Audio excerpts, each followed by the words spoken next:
En otras informaciones, el Consejo Nacional de Comercio y los Servicios, Concecomercio, aseguró que este año existe una mayor disposición de seguir trabajando. Sin embargo, el entorno económico aunado al esquema del 7+7 comprometen la actividad del sector en materia operativa. Nuestra compañera Giselle Quintana con los detalles de la información. Giselle. Sí, buenas tardes para ti, Mariana, y para todos los que sintonizan noticias de Globovisión Economía. El presidente de Concecomercio, Felipe Capozzolo, aseguró que a pesar de que el sector está aún más dispuesto a seguir trabajando este año, el aumento en el precio de los servicios públicos, las reformas tributarias y el esquema 7+7 ponen en riesgo la operatividad del sector para este año 2021. Veamos. Precisamente, si están aumentando las tarifas, si cada alcaldía está exigiendo los tributos, y si las autoridades fiscales nacionales están pidiendo la instalación de máquinas fiscales para, de alguna forma, reclamar sus tributos, entonces tenemos que hablar necesariamente de que tenemos que permitir primeramente que los comercios trabajen. Por lo tanto, el esquema intermitente de 7+7 debe pasar de lado, debe quedar a un lado, debe quedar atrás prácticamente en este momento. Concecomercio además aseguró que las fallas en el suministro de diésel son otro de los factores que comprometen la operatividad del sector. A las denuncias que hemos recibido de todas las instancias, todas las cámaras regionales y sectoriales del país, hay una falla importante en el suministro de diésel que está afectando los medios de distribución de todos los productos, absolutamente todos los productos. Tanto los producidos en Venezuela como los importados. Hay preocupación a nivel grave en todos los sectores del país por lo que está ocurriendo con el diésel. Ante esta situación que se está presentando con el suministro energético del diésel, que también afecta, dicho sea de paso, a todos aquellos locales y comercios e industrias que en algún momento fueron obligadas a instalar plantas eléctricas, pues entonces ahora se ven con un problema severo para poder atender la fuente de combustible de la planta eléctrica. Nosotros instamos a todos y sobre todo a todos los actores políticos a entrar en un proceso de concordancia, a entrar en un proceso de comunicación que permita el acceso de todos los sectores a la incorporación, a incorporarse en una solución que sea generalizada y estable para poder resolver el problema del diésel. Sobre la digitalización de la economía planteada por el Ejecutivo Nacional, el Concecomercio anunció que presentaron una propuesta ante la ministra del Comercio, Eneida Laya, para la implementación de una factura digital. Nosotros quisimos rescatar una providencia del año 2014 que le permite a los grandes facturadores, grandes emisores de factura, buscar medios alternativos para hacer llegar las facturas a sus clientes. Nosotros estamos proponiendo la factura digital, totalmente digital para todo el comercio, sin importar si son grandes o pequeños. Esto va a facilitar de una manera muy determinante y puede constituirse en un hito muy importante en la dinamización de los procesos administrativos de las empresas, en la reducción de costos y sobre todo le va a bajar presión a al transporte colectivo, porque va a permitir que los procesos administrativos puedan llevarse adelante con la técnica del teletrabajo. El presidente de Concecomercio, Felipe Capozzolo, además destacó que este año implementarán el Plan 51, cuyo objetivo es promocionar al sector como una fuente de desarrollo económico. Ese es nuestro aporte para Noticias de Globovisión Economía y con ello devolvemos el pase al estudio. Noticias Globovisión Economía, y a esta hora nos acompaña Aaron Olmos vía Skype. Él es economista y profesor de invitado de el IES y nos acompaña la tarde de hoy para hablar sobre la economía digital. Buenas tardes, bienvenido a Noticias Globovisión Economía. Buenas tardes, gracias por la invitación. Bien, quisiéramos comenzar la tarde de hoy con este tema que fue abordado por el presidente de la República en la entrega de su memoria y cuenta ante el Parlamento Nacional, y quisiera primero explicar para nuestra audiencia de qué se trata cuando estamos hablando de economía digital y qué puede significar esto en Venezuela. Bueno, la economía digital es una propuesta un tanto antigua ya del año 95, que supone un mayor uso de plataformas digitales para el intercambio de valor, ¿no? Esto es en distintas áreas de la actividad social, ¿no? Le hace intercambio de valor digital en la banca, a nivel de comercio y los servicios, en el área educativa, es incorporar todas las relaciones sociales y de producción a las plataformas digitales. La pregunta es saber si lo que el Ejecutivo propuso a comienzo de este año tiene que ver con ese concepto de economía digital, o tal como parece, el Ejecutivo asume que tiene que ver más con la implementación de aplicativos y plataformas para la desaparición del dinero en efectivo, ¿no?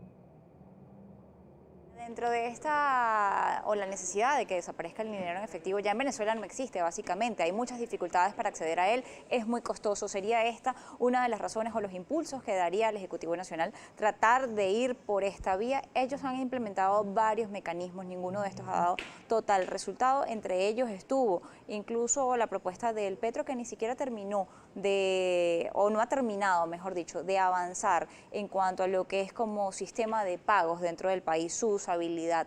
¿Es posible que sea esta la vía que esté buscando el Ejecutivo Nacional? Porque veíamos cómo se habló también de la posibilidad de cuentas en moneda extranjera en lugar de buscar alternativas internas. Sí, como tú bien lo dices, cuando uno revisa la liquidez según cifras del Banco Central de Venezuela el año pasado, por lo menos al mes de noviembre, de enero a noviembre se habría incrementado un 768%, ¿no? Eso sumado al hecho de que el 100% del dinero que circulaba en Venezuela, solamente el 2,15 era dinero físico, ¿no? Dado el hecho de que prácticamente, pues como tú bien lo decías, el dinero en efectivo ha desaparecido, ¿no? En Venezuela estábamos transitando una ruta hacia la desaparición del dinero físico de una cantidad de años a la fecha, ¿no? De 2016 más o menos a la fecha. Y es allí cuando hemos visto que los venezolanos hemos migrado básicamente a plataformas digitales, medios de pago como el pago móvil, aplicativos, billeteras digitales y electrónicas y el uso de criptoactivos, inclusive por sobre el mismo Petro, que como tú bien lo comentas, cumplió 3 años en diciembre del año pasado, y a la fecha no hemos visto pues un efecto positivo pues de ese anclaje, de esa moneda reconvertida o de ese uso que hasta ahora lo estamos viendo solamente como unidad de cuenta para referir tasas, impuestos y contribuciones. Pareciera que en definitiva pues ya la situación venezolana con esa apertura de cuentas en divisa está transitando más un camino hacia una dolarización que hacia una digitalización. Ahora, dentro de lo que ha sido la economía digital, de lo que se ha dado hasta el momento en el país, esta idea de buscar activar cuentas en divisas para que igual sean convertidas en bolívares, ¿genera confianza en la población o sería mejor abundar en la vía del Petro, que aunque puede estar sancionado a nivel internacional, ya tiene una plataforma, ya tiene una estructura, ya está creado en el país y se puede tratar de dar mayor movilidad al bolívar por esta vía? Sí, bueno, la plataforma del Petro es robusta, ¿no? Desde el punto de vista de la tecnología. Sin embargo, dolarización digital de una economía no es digitalización de la misma, en el entendido que el concepto originario tiene que ver con el uso de las fuerzas vivas de la propia economía sumado al tema tecnológico. Y buena parte de la solución a los problemas en Venezuela no se van a dar con más tecnología, sobre todo asumiendo el hecho de que en el caso nuestro tenemos tres elementos fundamentales que sondear, ¿no? Que es el hecho en principio del sistema eléctrico nacional que no es constante en Venezuela y eso es uno de los primeros obstáculos a cualquier proceso de digitalización de cualquier tipo. Luego el tema del Internet en Venezuela, que si bien pasamos de ser uno de los últimos países en el ranking internacional al tener 3,67 megabits por segundo a pasar a 9 a finales del año pasado, todavía falta mucho por recorrer para elevar la calidad y velocidad del Internet en Venezuela. El tercer elemento es el educativo. Y el mejor ejemplo es el Petro, que todavía hay mucha gente que no entiende, en definitiva, de qué va este tema de los criptoactivos, qué es ese token digital centralizado. Y en definitiva, hace falta un trecho largo por recorrer. Lo cierto es que los problemas económicos en Venezuela se van a solventar con política económica, donde la tecnología y las herramientas digitales pueden tener un rol en la medida en la cual puedan fungir como medios de pago. Sin embargo, por sí solos, per se, no son la solución al problema que tenemos estructural. Dentro de lo que debería aprender y de lo que debería estar enfocándose, bien sean los sectores que se dedican a la economía en el país y el Ejecutivo Nacional, ¿cuáles son las cosas fundamentales que debería estar conociendo en este momento la población respecto a lo que es una economía digital para avanzar y solventar las fallas de efectivo que tiene el país y hacer más viable las transacciones en un país donde se ha dolarizado sin divisas? Bueno, en el caso de las personas naturales y también las empresas, el proceso de comprender de qué va cada una de las plataformas y la tecnología que está detrás del intercambio de valor digital, bien sea bajo la figura de la banca tradicional, ahora con estos nuevos productos que se están abriendo en moneda extranjera, o bien sea por la vía de los aplicativos que ya muchos existen en Venezuela, de 5 años a la fecha, entender de qué van, cómo funciona, cuáles son los riesgos que está detrás de eso, cuáles son los riesgos de información, los riesgos de seguridad, los riesgos de identidad, porque resulta que no solamente es el hecho de poder migrar en el caso de que se pueda exitosamente a plataformas digitales, y también los riesgos que están detrás desde el punto de vista informático, del uso de los datos y la información de los usuarios en todas estas plataformas. Entonces, hay que educarse, hay que alfabetizarse digitalmente, entender de qué van, cómo funcionan y sobre todo cómo nos pueden agregar valor. Y es allí donde el concepto de la transformación digital entra como un pilar fundamental muy importante, porque transformación digital es un proceso personal de educación, de agregación de valor, de entender la tecnología como un habilitador en los procesos que nos permita lograr objetivos a título personal y empresarial en el mediano y corto plazo en una economía tan compulsa como la que tenemos. Dentro de la economía digital, ¿cómo hacer con el tema fiscal? ¿Se puede aplicar a esto o hay formas o puede ser evadido por estas vías? Porque parece también ser una de las dudas que ha tenido el Ejecutivo Nacional en cuanto al uso de las divisas en el país. Mira, hay una propuesta del año 2014-2015 de la generación de una factura digital, ¿no? Y digitalizar eso, oye, sería muy interesante a nivel general, ¿no?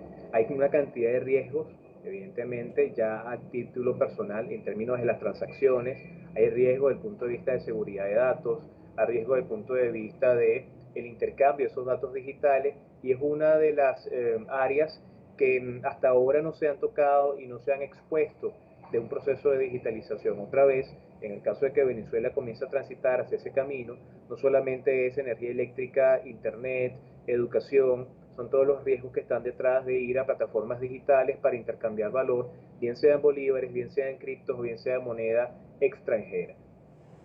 Ahora, ¿esto puede o existen en este momento en el país todas las plataformas necesarias para poder aplicar este tipo de sistemas y que no se permita o no se vaya hacia sistemas de fraude? Mira, el fraude siempre va a estar presente y aquí otra vez lo importante es el tema de educarse para que esto no nos pase. El conocedor de las plataformas sabe qué puede hacer y qué no puede hacer. En Venezuela existen cualquier cantidad de emprendimientos, startups de tecnologías, fintech, que han desarrollado plataformas geniales del uso de intercambio de datos digitales como dinero, ¿no? Lo interesante sería ver cómo estas plataformas pueden conectar con el sistema financiero tradicional y de alguna manera esa tecnología que ya para ellos es probada pudiese sumarse a los productos financieros que ya vienen desarrollándose o incluso hacer alianzas para que se cree una red de toda esta cantidad de empresas que en Venezuela y desde fuera de Venezuela algunos venezolanos están tratando de implementar, estableciendo conexión no solamente entre bolívares digitales, dólares digitales, sino también criptoactivos, ¿no? Entonces, dentro de todo lo que está ocurriendo en el país hay una gran oportunidad a nivel de que el 2021 se convierta en un año por lo menos de encuentro, de iniciativas e innovación que propenda entonces en un futuro cercano, Dios mediante, a una situación distinta, pero evidentemente tenemos que fortalecer el sector eléctrico, fortalecer el sector de telecomunicaciones, educar a las personas y evidentemente dotar a las personas de herramientas que les permitan el acceso a estas plataformas que de hecho en Venezuela existen y hay muchas que son bastante interesantes. ¿Cuál es la diferencia entre lo que son las monedas fiat y lo que es los criptoactivos? Todo esto para que las personas entiendan la diferencia entre esto y qué hace la diferencia en todo esto dentro de lo que se ha llamado una economía digital. Bueno, lo interesante es que la moneda fiat es la moneda de curso legal, el dinero que emite un banco central, que es dinero de ley, ¿sí? Y que por obligación, bueno, de alguna manera estamos todos dispuestos a aceptar y que tiende a ser el elemento de, en teoría, por lo menos en el caso nuestro en Venezuela, reserva de valor, unidad de cuenta y unidad de intercambio, ¿no? Ese es el dinero fiat y el dinero fiat para nosotros es el bolívar, que por el 318 constitucional es la moneda de curso legal. Ahora, las criptomonedas son datos digitales que son creados al principio por particulares, no por entes gubernamentales, que se utiliza como una forma de dinero y una forma de dinero digital, que tiene altos elementos de seguridad y que en definitiva a través de los protocolos de transferencia, utilizando Internet, se pueden utilizar ampliamente en el planeta. Hoy por hoy tenemos bancos centrales que están discutiendo la posibilidad de crear su propia versión digital de un criptoactivo, así que estamos ante la visión de una forma híbrida de dinero donde los bancos centrales pasarían a emitir dinero digital, bien sea con tecnología blockchain o no, pero se convertiría entonces ahora en dinero fiat digital, es decir, datos digitales emitidos por bancos centrales.